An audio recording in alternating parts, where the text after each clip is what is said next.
Hello and welcome to another Tunisian crochet pattern tutorial. So today it will be super quick tutorial on how to make this Alina washcloth. So this is worked in Tunisian crochet using Tunisian simple stitch throughout. We are going to be working in columns and using the join as you go method to join the consecutive column along the right side edge. And this is a very nice type of color work that doesn't produce any floats, so we don't need to trap any floats. So you can see it's really nice and clean. At the back of the work we will only have some extra ends to weave in. So we will start from the left side corner, the bottom left side corner here. So this will be the square number 1. For my swatch, or for my washcloth rather, I used 3 colors. You can use more colors or you can just use 2 colors to create checkerboard like pattern. Okay, I also used a 4mm Tunisian crochet hook. If you have a regular crochet hook that doesn't have any bumps, any ergonomic adjustments on the handle, you can use that as well, because all we will need is 15 stitches on your hook, so you can fit that on a regular crochet hook. Each square has got 15 stitches by 13 rows. The reason for this is that Tunisian crochet stitches, in particular the Tunisian simple stitch, is taller, so you need fewer rows to the number of stitches. And for the sample, and today I'm going to be using hobby yarn rainbow, which is 100% cotton in these 3 colors. For shade details and yardage, please you can find that information on my blog or in the printable PDF that will be linked in the comment section below. So without further ado, let's dive in. The project starts with the first color, which for my sample is white. So we will start with a slip knot. You place the loop on the hook and you will chain.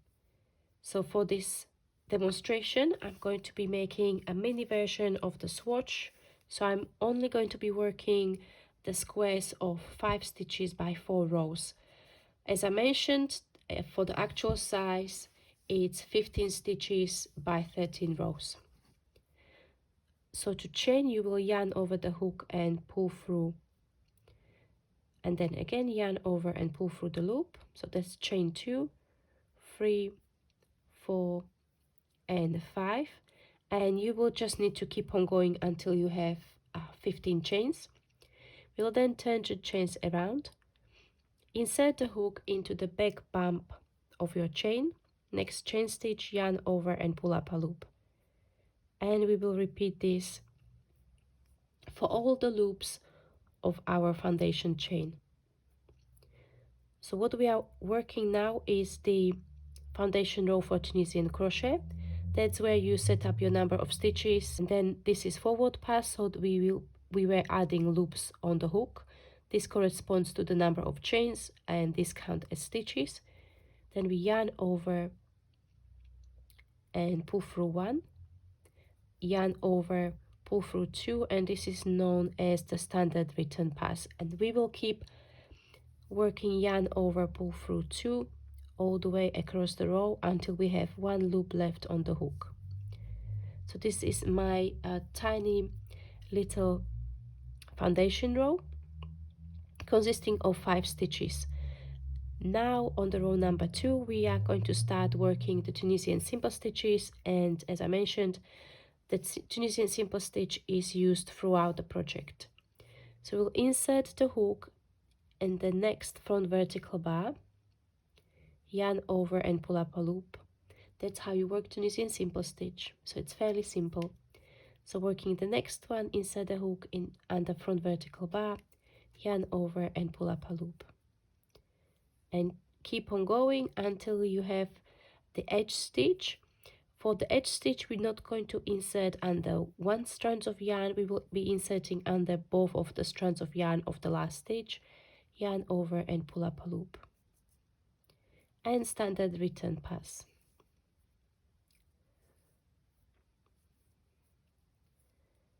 So you will then keep on repeating the row number 2 for the total number of 13 rows. So you will work row 3 to row 13, and I'll meet you back when we will have the last 2 loops on the return pass of the last row on our hook, and that's where we will change for the second color, the color B. Welcome back. So on the last 2 loops of the last row of this first square. I'm gonna pick up color B now, make a small loop, hold it like so, place the loop on the hook and yarn over, pull through 2 loops with the new color. What I like to do, I like to tighten up the stitches around this loop, and now we will pick up color B and we will work the second square in Tunisian simple stitch. So this will be the consecutive row 14 all the way across up to the last row of this square in red.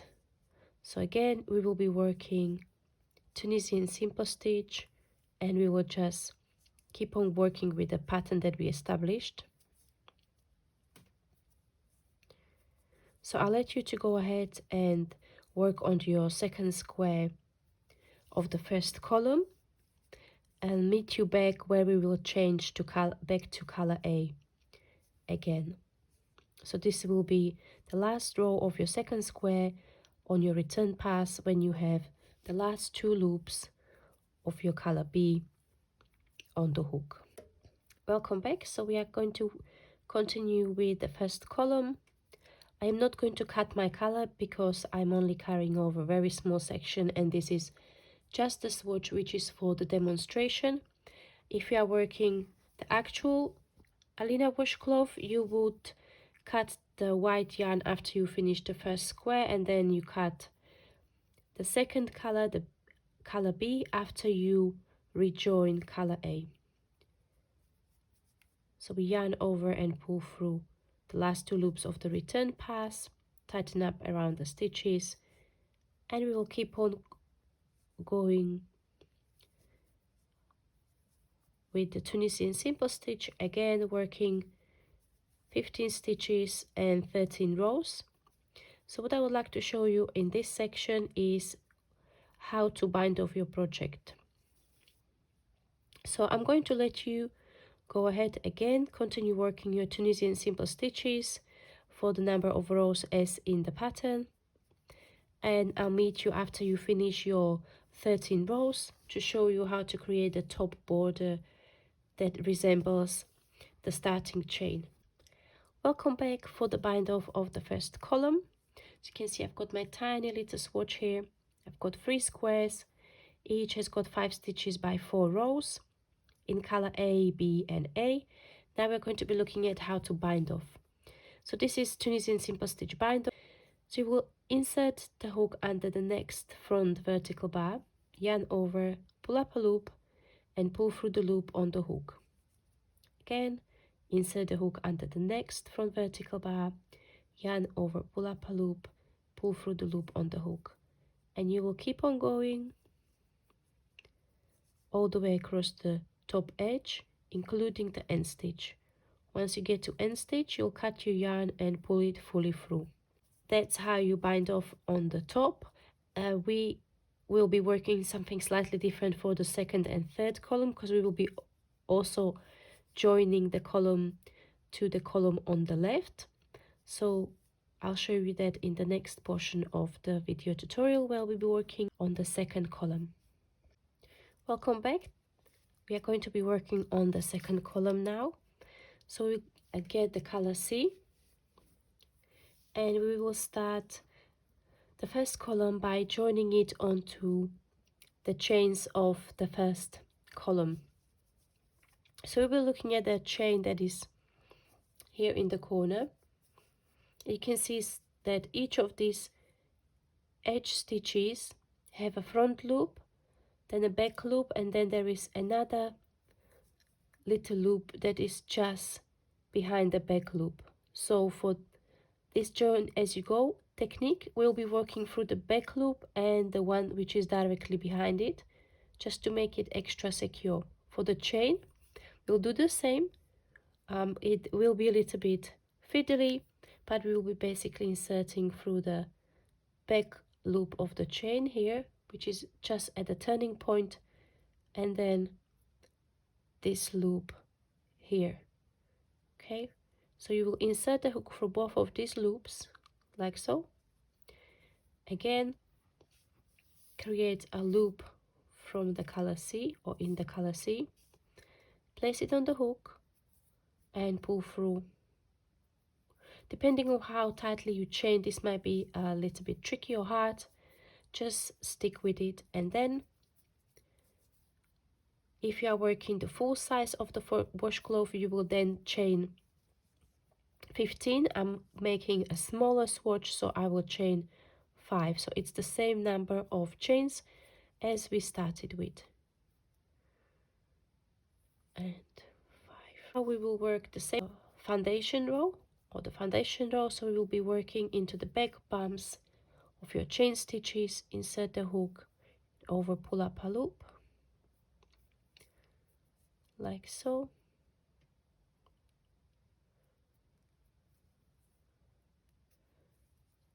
So that's 1, 2, 3, 4, 5, and then you'll be joining onto the stitches of the adjacent column. So it might be a little bit harder to see in the white.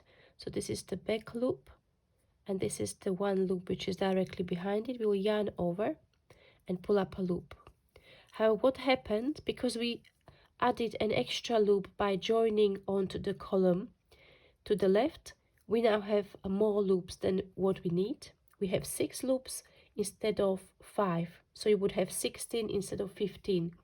So we need to decrease, and instead of working standard return pass as yarn over pull through 1 and then yarn over pull through 2, we will start with yarn over pull through 2 like so. So we decrease there and attach it securely to the next column, and we will keep on going with yarn over pull through 2 like so. And then we continue with the Tunisian simple stitches. For this square, we pick up the loops in each of the front vertical bars. So we've got 5, and now we will attach it again through the back 2 loops, yarn over pull up a loop, and standard return pass with decrease. And this will be how you worked all the squares from now on, attaching them to the column on the left, working your standard return pass with decrease. Once you know the basic technique, I'm going to let you to go ahead and work the second column all the way to the top, where I'll show you what we will be doing slightly differently on the bind off row. So we've just started this first square, so go ahead and work your 13 rows in the color C that you know how to now how to change to another color. So change to color A, work the second square and the third square, and I'll meet you after you work your 13 rows in the color C for the bind off row. Welcome back. So I worked up my miniature swatch up to the point where I'm binding off on the top edge. So we will work the Tunisian simple stitch bind off across into each stitch, and now we are going to be connecting that, the second column, onto the first column. So what we will do, where you've got the first bind off stitch of the first column, we'll insert the hook under both of the top strands of yarn, yarn over, pull through, and pull through the loop on the hook. And then you can cut your yarn and pull it through. And what it does, this adds an extra loop along the top edge that sits over the first stitch of the adjacent column, so it looks almost seamless. So once you work the second column, you will then start working the third column, starting with color A, the square in color A. Now you know how to join it onto the column on the left. Chain 15, work Tunisian simple stitch across, joining along the edge. Then you change to color B. Again, work your 15 stitches by 13 rows square. Get to all the way to the top. You will be finishing the last square in color A. Join it along the top edge on your bind off onto the column 2. As you can see, you can hardly distinguish where the join happened. The look can even improve further with blocking. So that's the next part of the tutorial. Once you work all your squares and you joined everything together, you will then be doing your weaving of your ends. So as you can see, there can be quite a number of ends in your project. You can't see them here, but they are because each of the square will have ends in 2 different colors. But what I like to do is I like to weave in the color B ends in the color B square, color A ends in color into the square in color A. So you really have to look for the ends to be able to see, and you won't see them poking through on the front either. So once you have that, you weave in all your ends. You will then block your project. I really recommend blocking your project, especially steam blocking, because it can be very quick, effective, and it enhances the overall look of your project so much. So before I blocked my Alina washcloth, the squares were not as symmetrical, and the edges were not as straight, so it wasn't really set in place nicely. So what I like to do, I like to straighten up my project to the shape and size that I desire on the blocking mat, and then I use pins to pin it down. I use quite a lot of pins when I'm blocking. It's entirely up to you. There are really nice blocking comps now as well from many companies. I can link some of them down in the description below. And then what I like to do is I take my fabric steamer, or you can use your iron, steam the project all over from about, I would say, about an inch distance. You don't want to go too close so you don't burn your fibers, especially natural fibers and acrylic, which can virtually melt if you are blocking it from a distance that is too close, and it can flatten your fabric as well. So we don't want to do that. Natural fibers like cotton are a little bit more resilient, but also you don't want to take your chances. So you block it, and what it does is it softens the fabric, set the stitches in place, and if you have any imperfections like wonky edges, you can still stretch the fabric a little bit and make it look to perfection. And then what I like to do is I like to leave it on the blocking mat for at least a day, unless it's a project that needs to be worked to a very tight deadline. Then I would just leave it for about a day, at least 24 hours. But if you leave it for longer, you will have a nice looking project for longer because it will be really set in place. Once you are happy with it, you take the pins off, and voila, you've got your final project done. So I hope you're going to enjoy this small swatch. You can use it as a starting point for a larger blanket. I've got a few blankets in my portfolio which use this join as you go method, so I'm going to also link them down in the description below. Have a look and let me know in your comment section below, have you ever tried this join as you go technique? If yes, what have you used it for? And if not, what would you like to use it for? As always, thank you very much for all your lovely comments, likes, suggestions, corrections. I'm really grateful for all your interaction. Just keep them going. If you like, you can sign up onto the email list on my blog. I've got exclusive offers and other perks for people who are signed up, so I can be keeping in touch with you with any news and latest pattern releases and tutorials. And I'll hopefully see you in the next tutorial. Bye bye.